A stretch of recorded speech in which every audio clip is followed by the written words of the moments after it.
Yo, it's Ron from the 650, and this is the 6 5 show. I'm here with David Morales, better known as ActivePoet, rapper, actor, content creator, just overall entertainer out of San Jose. How you doing today? Man? Man, I'm great. Coming off shooting a music video last night. I'm recharged and I have two big auditions today. So Okay. I'm feeling good. A good mixture of scared and super excited. Yeah, sometimes that scaredness or that little bit of flight anxiety can push us towards great things. But I'm glad that you brought up that one that you just came out that you were shooting a music video last night, Yeah, but also two, you got two auditions today, right? yeah, That's a man. little bit of the multidisciplinary, multi-hyphy. Why don't you talk to us a little bit about being a rapper and an actor? Yeah, man. I started off the first love, just wanting to be on TV, wanting to do like the Will Smith thing, Fresh Prince of Bel-Air, all that, Keenan and Kel, and just never knew how to get into it. Blessed that I grew up in a neighborhood where the not high school, the middle school was a performing arts middle school, and as soon as I got there, they like specialize in music, dance, art, and theater. So I was able to get in my first drama class from there. And then ever since I took that drama class, it kind of like I was like, I love this, and I will never not do this. Um, and so in high school, I did it as well. And in high school was the time I started rapping because I had a friend who was actually a rapper. It was the first time I actually met a rapper. Um, and I just heard him rapping sometimes. I was like, oh, that's kind of cool. And then I think at the time I just had like a app on my phone, like the IMT Paint app, where you can just record into that and it would synthesize your voice and you can create songs on there. And I was just like messing around, but then I started hanging out with him more. And then just, this hobby became something more.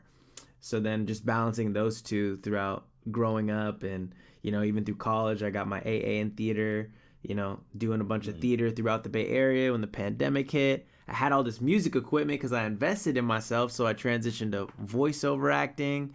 Now I'm doing commercials, auditioning for 2 TV shows today. In the process, just trying to get better at making music and aligning myself with people who are serious about making music their career as well. Nah, no, that's dope. That's dope. And when the first thing I think of the crossover when it comes to you is the content, right? Like the approach that you take as an actor, but also the approach that you take as like a rapper, right? But also the juxtaposition between the two and how they blend. So a lot of people have like this persona that they have to put on to make the content or to Yeah. be that person who makes the content, I should say. Yeah. How does being an actor and a rapper kind of work with you? How do you blend the two? Or Yeah, I how does think it how is it better for you? yeah, I think there's so much from acting that I translate into rapping. Something I'm trying to actively get better on right now. Being more vulnerable in my songs and telling more stories. I think some of the best rap songs everyone always acclaims are stories. So I'm trying to get better at that. But something that seems really natural for me is like I always get the compliment of like I have great stage presence. And I think from theater I get that because Mm, like theater is nothing without an audience to share it with. So I'm always trying to bring in the audience and participation. I'm always talking to people. I'm always like moving around. I don't just stay in one spot. I'm like all over the place. Like, nah, I might be in that corner, but next song I'm gonna be up here. During that song I might move. I might jump into the audience. I don't know, whatever I'm feeling. Like I just want people to really enjoy themselves. Um, but yeah, for me, there's like such a cool blend. And when it comes to content creation, I it helps that I've been in front of the camera like so much. I always put myself in front of the camera, so I don't feel awkward. And I think I'm just because of theater, I'm willing to make a fool out of myself. Like I don't care what people think. Like I learned in theater that like it's more embarrassing not to go all the way than to actually go all the way. more embarrassing to not go all the way than to go all the way. More embarrassing to not try your hardest or to not try to be that, Yeah, because sometimes reach your we're full like, potential. yeah, because sometimes we're like having to act out animals, and some people who are like, "Oh, I'm a monkey," and we're like, "Nah." But the people who are like actually going for it, you're like, "No, that's a monkey." Like Yeah, yeah. Yeah, some people are like, oh, I'm a monkey, yada yada, and there's some people like, no, I'm a gorilla in a fucking coop. Like, You know what I that's mean? who I am. And you Like, really believe it. You're yeah, like, all right, I see where the vibe is set, you know? The people who are trying to be too cool, it's like, for what? For who? yeah. There's like this again. It comes back to that persona of like, oh, I have to act like a rapper or someone who's too cool to do this sort of whatever thing. But a lot of the times, the best content, like you say, comes from the people or comes from the artists who aren't aren't scared of being like more than themselves or aren't scared of showing another side of themselves that the content really relates to it. The content really communicates to. So I'm glad you brought up the storyteller bit. That's dope. Thank That's you. dope. Shifting gears a little bit, I noticed in your content, especially like last couple of months, you got your girlfriend, your mom, in a lot of it. Yes, sir. What's kind of the strategy behind that? And how did you really incorporate that into it? Man, studying the game, studying the independent artists who are thriving right now. And I think for the longest time, I did not want to put my girlfriend or my mom or anybody in my community in the spotlight unless they want it to be, because I just see how some people are so harsh to like Chance the rapper's wife. And I was like, I don't want, to put any negative energy towards them. But there's also a sense of, if I don't share with people who I am and who I'm with, like, will they really ever know me? So of course I talked to them to see if they were interested first before I'm like, you have to do this. But a lot of the artists who are thriving, they have dimensions where you can connect to them. So if, let's say, you don't like their music, oh, they have a podcast where they talk about other stuff. Oh, he's a husband. Oh, he also is a father. Oh, he also has a good relationship with his mother. Oh, he also lives blank. He also likes to do this. So the more you know about somebody, the more opportunities you're allowing to connect with other people. So during the pandemic, my mom and my girlfriend, we made so much TikTok content, and I wish I would have tripled, double, quadrupled down on it at the time, like, because out of that I accumulated like 90K followers just like messing around with them. So I was like, oh, they enjoy this, and I think bringing them in my music world is great, and more people get to see the wonderful people who surround me. That's dope. That's dope. They're pretty charismatic too. Yeah. They don't seem camera shy at all. Or like, because it's not easy. A lot of people will think like, oh, you can just turn on a camera and just be whoever. But once that camera turns on, you get a little shy. A lot of people, most people get some sort of shy or start doing things they wouldn't normally do or turtle up. But no, they seem like they're the same people outside of the camera as they are on the camera, or even they're more charismatic or more enthusiastic on the camera. So that's dope. Yeah, That's dope. thanks. I'll give myself a little bit of credit. It helps for them that like I'm an actor and like I can direct and be like, I think we got to go like this. Like, they're a little more exaggerated on camera than they are in real life, but it works. They're having fun. Okay. Okay. Yeah, it looks like it's fun. It looks like it's fun. So that's always dope. In terms of the music, you had a post at the end of last year, towards the end of last year, and said you didn't drop any music in the last couple of years, but this year you're planning to drop 24 songs, right? Twice a month. What's the strategy kind of behind that, and why have you chose to drop twice a month? Yeah, man. During the pandemic was a time where I had a relook of like what I was doing. Like that's one of the silver linings during that time. Um, and I never stopped making music, but I just, I think a lot of us, going back to what we were saying earlier about like trying to be too cool, or like, for the longest time, I know we're going to talk about multi-hyphy at one point, like I was trying to make a Bay banger and I was like, I need the Bay to accept me. But now I'm more in the sort of like, it's not trying to find the people like to get validation from. It's like, I know people like me and like my music. It's just getting my music to them. So I'm going to be unapologetically me. And all the music that I stacked up the last 2 years, it's there's some that are not going to make the cut, but a lot like helped me for this next year. And my producer definitely pushed me to like put out more music, because there's a strategy behind this. Like, to get $4,000 a month, you need to get 1 million streams. Now, trying to get that every month on the same song is pretty hard.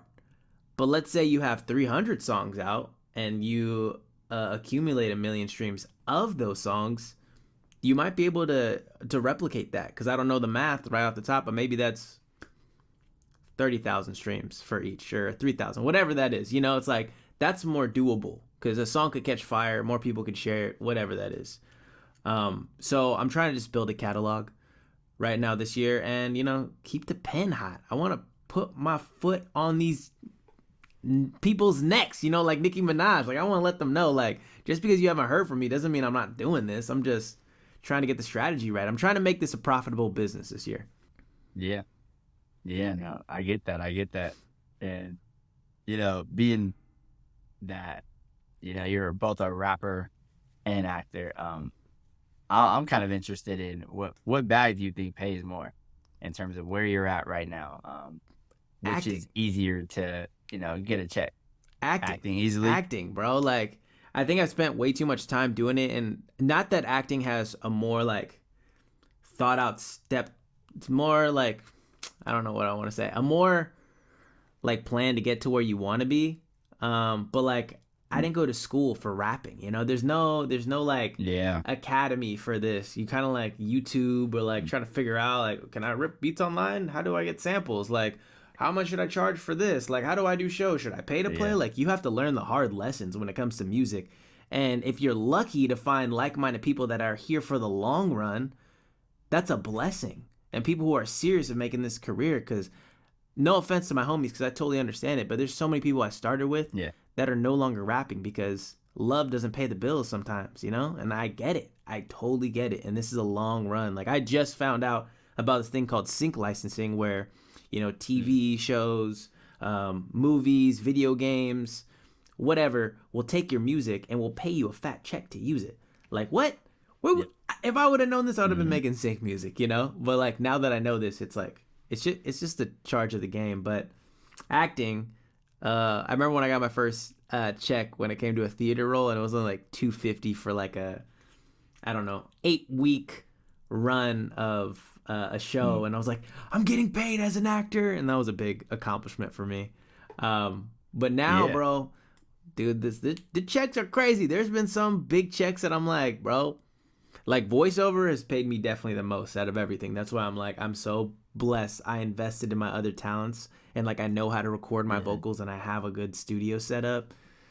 And now I have representation. Like, I don't have any representation when it comes to music, but on the acting front, I have a voiceover agent, I have a commercial agent, I have a theatrical, which means like TV and film agent, and then I have just a Bay Area agent who does like it all. So like, wow. I'm hell, like they're sending me quality stuff like all the time.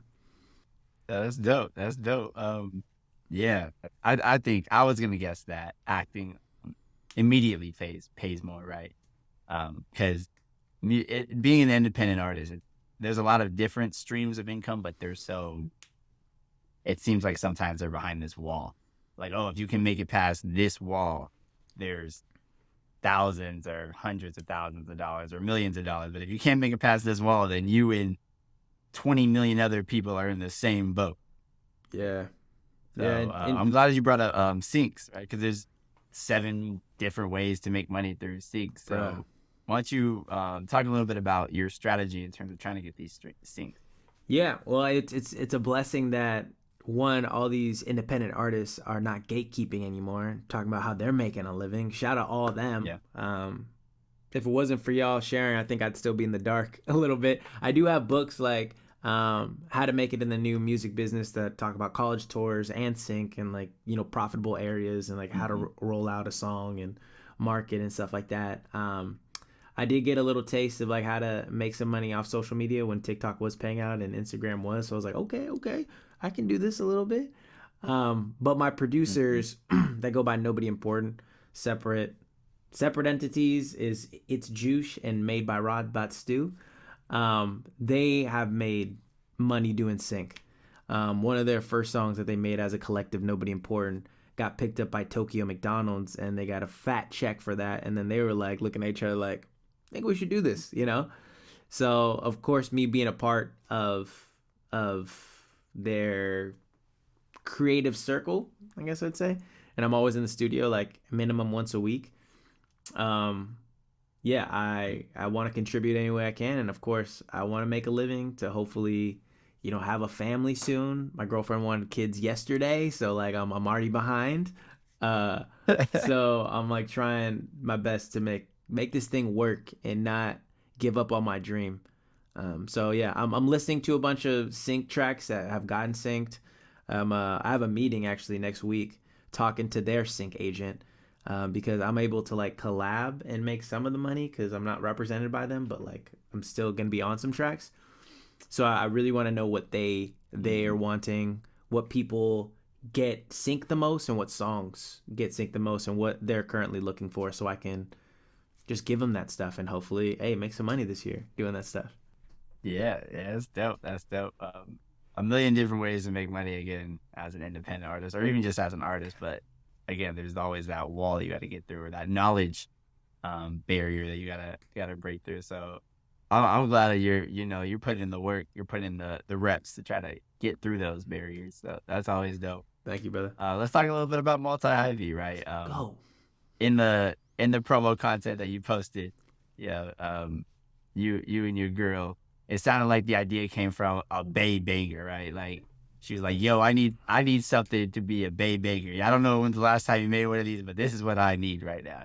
You're like, Yeah. "Play that one beat," she said. You're like, "All right, let me see what I got." Hey, you play that one beat, so and it came out. It did big. It gets a certified, around our hype stamp. So talk to me a little bit about the creation about that one. Yeah, so how that came about is, so that guy Austin Dean Ashford, who's featured on the song, him and I have been coming to our producer Rob's studio for a minute, and we made these 3 songs that we were trying to make for sync, and he was like, "Oh, I have a whole bunch of other beats we should just go through just in case any other stuff." And those other 3 songs are gonna be coming out this year. It's part of my rollout. We're just making sure every Okay. month's planned out, make sure we're ahead. But we were going through a bunch of beats, and he played that beat, and I was like, something different about it. And he was like, "Yeah, I don't think it would be for sync though, because it's very Bay Area, that beat." And I was like, "Yeah, you're right." And I Mm. was sitting on it for a minute, and I was like, "Oh yeah, this has like a hyphy, like it gives me like 2000s hyphy vibe. Like I just want to like slap it in the trunk, like that. It just gave me that vibe." And I was talking to my girlfriend about it, and then I was talking to Austin about what it what it could be, and I couldn't think of like how to flip it to make it hyphy. And I was like, "Oh, multi hyphenated." I was like, "How would I'm multi hyphy? Like I do a lot of things." Like, Mm. and then Austin came up with the "and I go dumb, da da da dumb," and I was like, "Oh yeah, I like this." So that was the thought process and the creation behind it. Obviously, with all the social media content, we make a story out of it with my girlfriend. It's all entertainment, right? Yeah. Um, but yeah, she was totally on board when I was like writing scratches for it. She was there, just like, So she was a part of it, but she wasn't as much a part of it as Yeah. the social media content we make it seem like. But people love the story, bro. I have so many people DMing me, being like, "I want to hear that song you and your girlfriend started." I'm like, "All right, bet." Um, Yeah. but yeah, that's how the creation of that song, and I'm super proud of that one because I was able to talk my shit, little slight flexes in there, but Mm. I imagine so many artists get told like, "Oh, just focus on one thing," because I've been told that my whole career, and it's because that I've done both those things that I've been able to thrive in so Yeah. many arenas. Like my transition to voiceover wouldn't have been as smooth if I didn't invest in myself with all the music stuff. There's this Broadway touring show called Freestyle Love Supreme that I'm able to do because I can rap.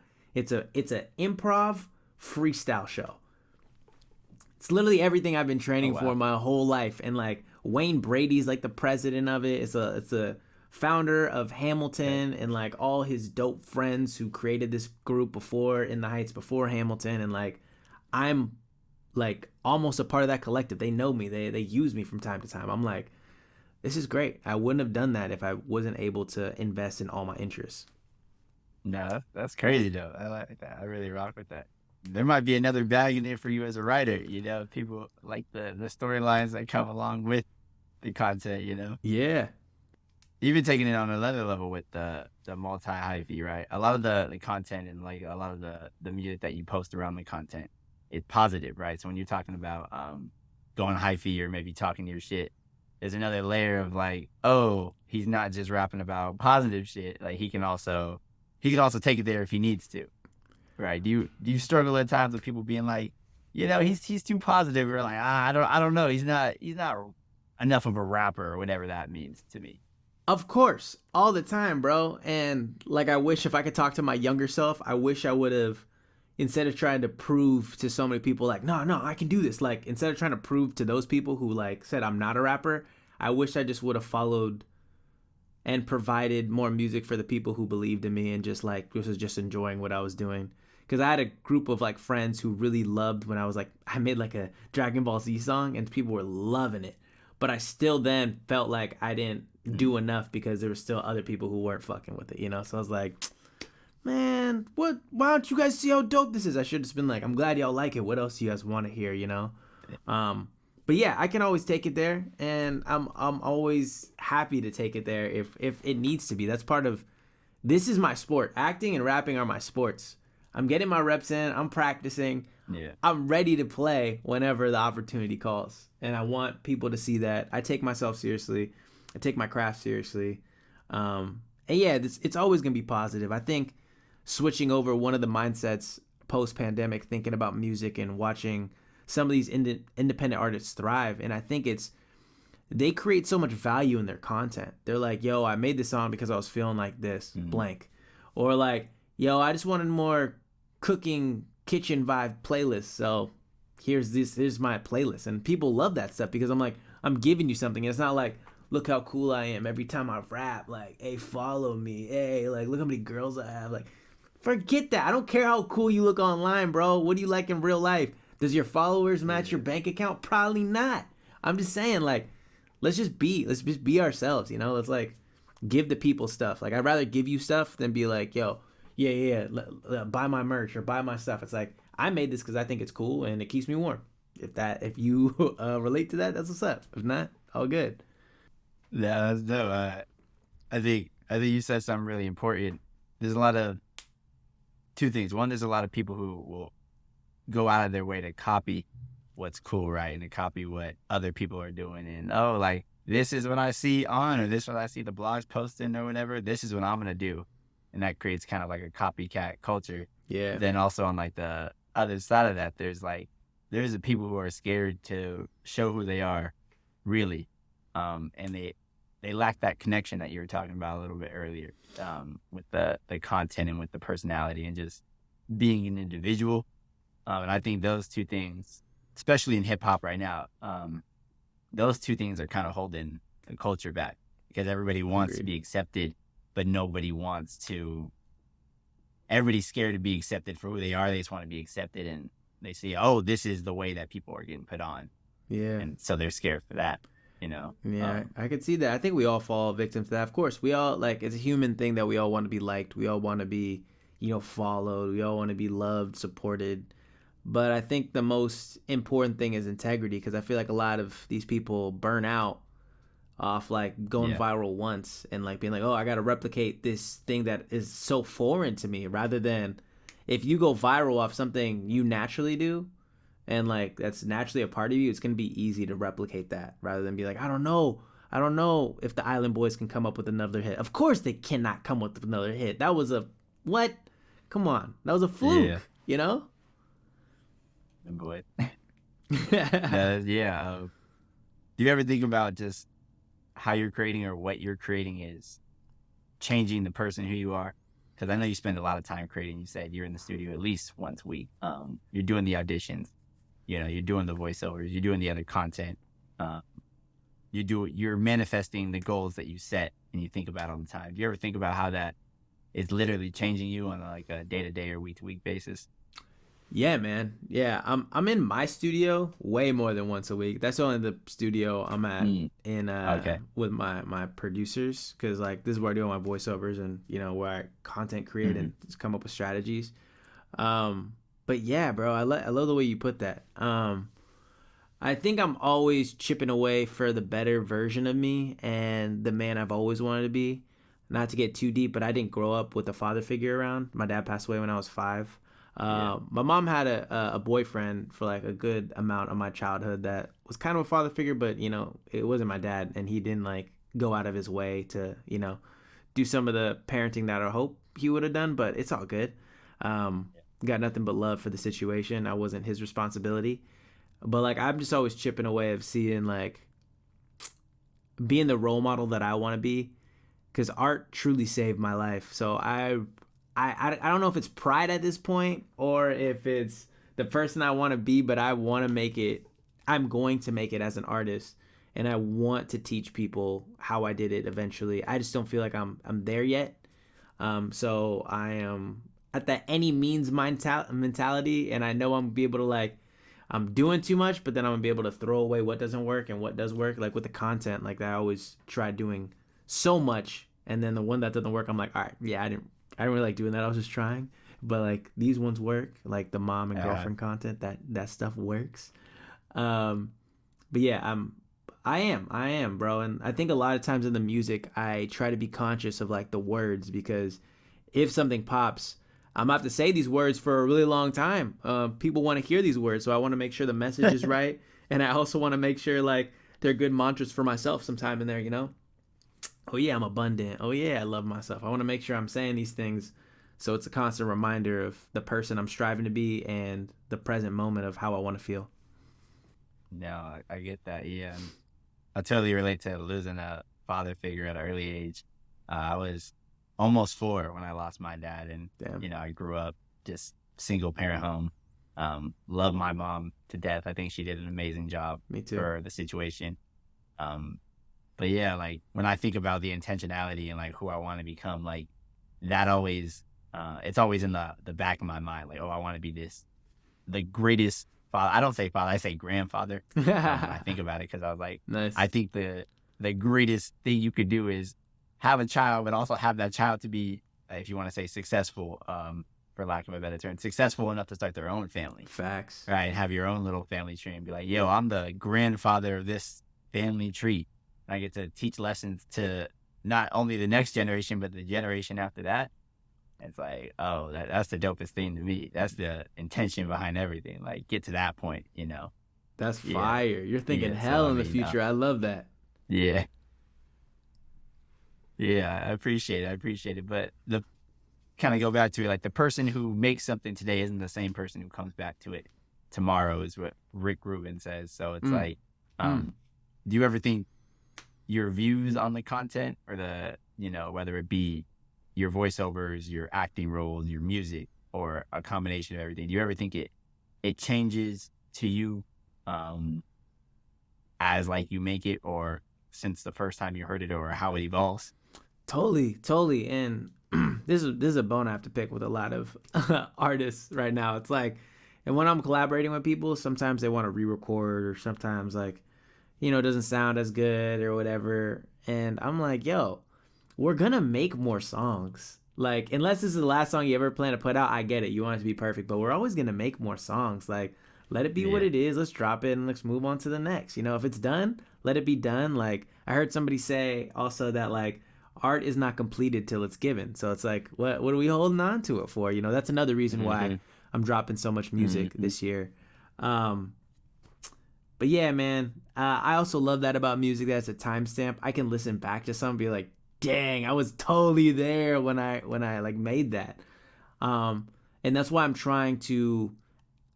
actively trying to create music when I'm feeling a certain way and finish it as soon as possible, so I can capture that feeling and share it with people, because we are all so similar. We all have so much more in common than we do differences. So I really want to, probably not this year because I have most of this year already planned out. I'm looking at my calendar over here, but like there might be points where I drop like EPs and like albums like directly to fans. I'm trying to get away from streaming service. Not saying I will take my songs out of the stream catalog, but like I want to sell direct, because that's a easier way to make money doing this, because like 200 streams for $1 is like that math doesn't make sense to me. I'm like, I can get $10 for an album from a bunch of people and like make, you know, I could probably make a good like $100 per drop minimum, you know, and that seems way fair to me, more fair. But But yeah. I definitely have evolved through my music, and I love my evolution, and I'm excited to see how far I grow and take this. No, that's dope. And just there's an energy, kind of like you said. There's an energy when you make something, and you lose a little bit of that energy every time you edit something in the future that you made previously, because like you said, you remember as a timestamp.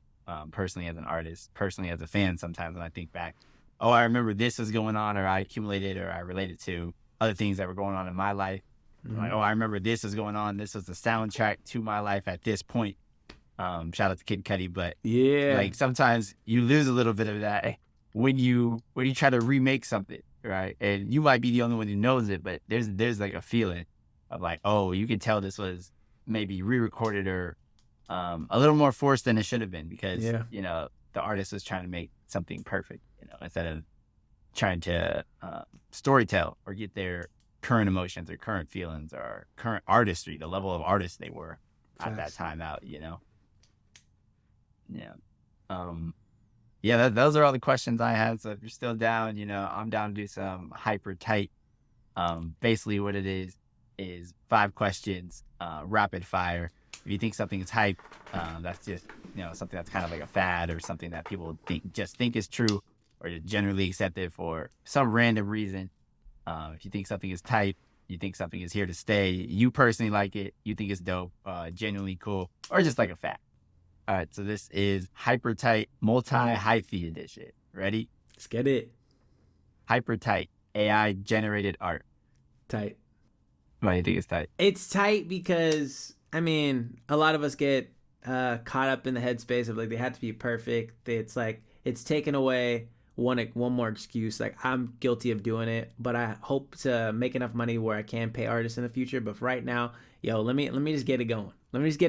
Come on.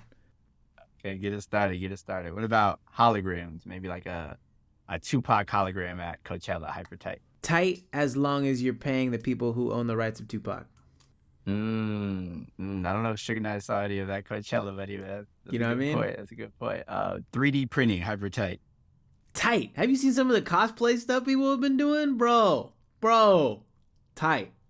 Okay. You don't have a problem with, you know, people just being able to make something out of just thin air with a device? Tight. Okay, stand on business then. What about multicultural food dishes? You know, dishes that blend different cultures together, maybe have, you know, attributes of different cultures in there. Is that tight too? Hella tight. Like, let's go where we've never gone before. Let's push the taste bud boundary. I love this. Especially somebody who's mixed like me, like I'm half Peruvian, half black. Like, what does soul Peruvian food taste like? I want to know. Yeah. Multi-hyphy right there. That's multi-hyphy. What about multidisciplinary races like triathlons, decathlon? They're tight. I will just never participate in them. Like, shout out to people who can do them. My girlfriend's a marathon runner. Like, that already enough. As I'm like, dude, you're wild. So that's tight. Those people who can do them, salute. Okay, salute to them. And last but not least, cross-genre music festivals. So music festivals that just have multiple genres. You're just going there for the vibes because you don't know what the vibes are going to be, but they're going to be all over the place. Hyper tight. Hella tight. I am not bound to one music genre, so if I can get the best of both worlds. Speaking of which, I was at Lollapalooza 2 years ago, and like the last 2 nights, I was able to see Green Day, which I love, and I was able to see J. Cole the next day. I was like, yo, this is lit. I was like, I'm hell about that. You know, I love all types of music, so I'm all about it. That's dope. Yeah, best of both worlds. Shout out Hannah Montana, Miley Cyrus. This has been another episode of the 6 5 show. Hey. ActivePoet, David, Multi-Hyphy. Go grab the art. Yee. Go stream. Go run it up. I appreciate y'all for rocking with us. You got anything you want to say to people before we get out of here? Yeah. Let me just end on this. If you're a creative out there, don't worry about the views. You never know who's watching. The only way not to succeed is to quit. No, that's all that wants to come out right now. I appreciate everybody for rocking with us. Peace and love, everybody. I'll catch y'all next time. Peace.